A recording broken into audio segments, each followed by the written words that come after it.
Төө ашууда оор жүк ташуучу унаалар өткөрүлбөйт.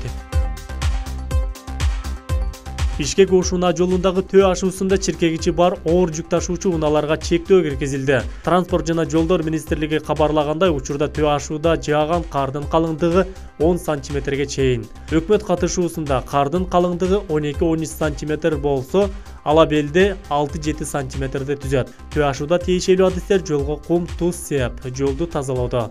Ага карабай жолдор тайгак. Министрлик узак сапарга чыга турган айдоочуларга кышкы дөңгөлөк менен чыгууга, керектүү шаймандарды ала жүрүүнү эскертет. Кыргызгидромет 12-13 ноябрь күндөрү кар жай тургандыгын буга чейин эскерткен.